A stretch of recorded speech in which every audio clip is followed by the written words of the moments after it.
বিরোধী দলের পক্ষ থেকে কিন্তু জ্বালানি এবং ইস্যুতে এনসিপি একটা পূর্ণাঙ্গ পরিকল্পনা দিয়েছিল। এর আগে আমরা দেখেছি জ্বালানিতে একটা সর্বদলীয় বৈঠক হয়েছিল। তো এই যে এখন যে সংকটগুলো রয়েছে, বিশেষ করে আইন শৃঙ্খলা, দ্রব্যমূল্য এবং বিদ্যুৎ ও জ্বালানি, এক্ষেত্রে কি বিরোধী দলের কাছ থেকে আপনারা কোনো মানে পরিকল্পনা কিংবা প্রস্তাবনা পান না? পেলে কি আপনারা গ্রহণ করেন না? না, আমাদের কথা হলো যে দেখেন, মাননীয় প্রধানমন্ত্রী কিন্তু কিউআর কোড দিয়ে দিয়েছেন এবং বলছেন যে যার যার পরামর্শ যে যা দিতে পারে দিবেন, এবং উনি বিজনেসম্যানদের সাথে সর্ব সেক্টরে কিন্তু উনি কথা বলেছেন। এবং উনি বিশেষ করে আমাদের টার্মিনালের ক্ষতি হয়েছে, যে টার্মিনাল ক্ষতি হতে এটা সারাতে সময় লাগছে, যার জন্য কি আমাদের ওই সিকোয়েন্সটা মেনটেন করতে পারেনি। ঠিক আছে, এখন তখন ঠিক হয়ে গেছে, আস্তে আস্তে এটা দ্রুত হয়ে যাবে। আপনি মনে করেন যদি আপনি ভালো করে লক্ষ্য করেন যে ওখান থেকে টার্মিনাল থেকে গ্যাস এখানে আসতে গিয়ে আমাকে অনেকগুলো ফিডারকে ফিডিং করে করে আসতে হয়, কিন্তু সব জায়গায় কিন্তু এখন শূন্য।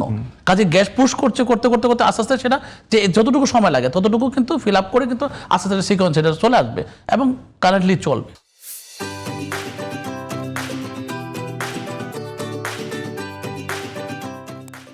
এখন আমি মনে করি যে সমস্যা সৃষ্টি হয়েছে এটা তো যান্ত্রিক ত্রুটি, এই তো সরকার কর্তৃক ত্রুটি না, এটা হতেই পারে। তো আমরা আসলে আমাদের এই দেশে আমি যদি বলতে চাই, আর অনেক কথা বলার আছে, যে গ্যাস পারমিশন গত সরকার কিভাবে দিয়েছে, টাকা পয়সা নিয়ে যারে তারে সর্বত্র গ্যাস পারমিশন দিয়ে ইন্ডাস্ট্রিয়ালাইজেশন করার জন্য দিয়েছে, অনেক জায়গায় গ্যাস পারমিশন দিয়ে রাখছে, হিসাব নাই, তার একটা এস্টিমেশন নাই যে কতটুকু গ্যাস আছে, কতটুকু ইম্পোর্ট করতে হবে। কাজে একটা বড় গ্রুপ তো বসেই গেল গ্যাসের অভাবে, বসে গেল। এই জন্য বলি যে আমার কতটুকু রিজার্ভ আছে, কতটুকু আনতে হবে, কোনো ক্রাইসিস ম্যানেজমেন্ট কিভাবে করবো, ক্রাইসিস হলে আমি কিভাবে ঠিক করবো, এরই মধ্যে কিন্তু আমরা ক্ষমতা নিয়েছি এখানে এসে, তাই না?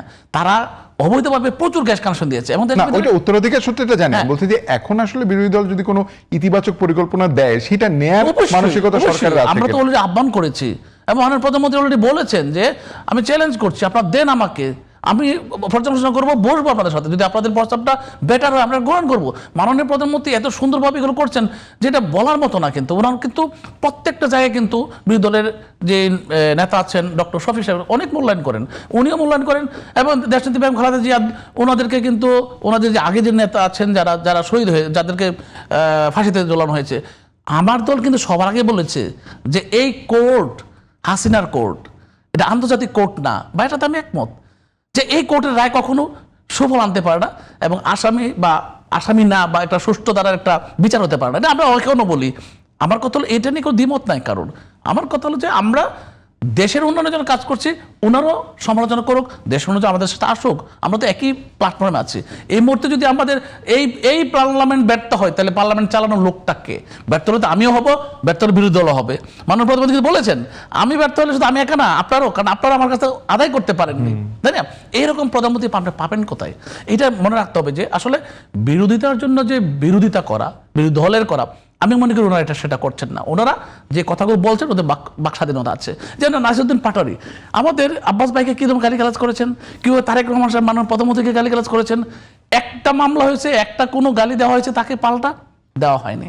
আপনি যত কিছুই বলেন না, অসুবিধা নাই, কিন্তু জনগণই মূল্যায়ন করবে আপনি ভালো বলছেন না খারাপ বলছেন। জনগণই তো আলটিমেটলি এন্ড ইউজার, তারাই বলবে যে সে কি পাগল, না তাকে কি পাবনা পাঠানো দরকার, নাকি তাকে সুস্থ দ্বারা ঢাকা কোনো হাসপাতালে রাখা দরকার। এই যে বিচার বিশ্লেষণ আমাদের মাননীয় প্রধানমন্ত্রী করেন, উনি কিন্তু ওরা বাবার মতোই। বাবার সময় যখন ক্যাবিনেটে বলতেছিল সাংবাদিকরা উল্টাপাল্টা লেখা একটু ঠিক করা দরকার, তো উনি বলছিলেন কাজ ভালো করেন, ওরে আবার ভালো লিখবে।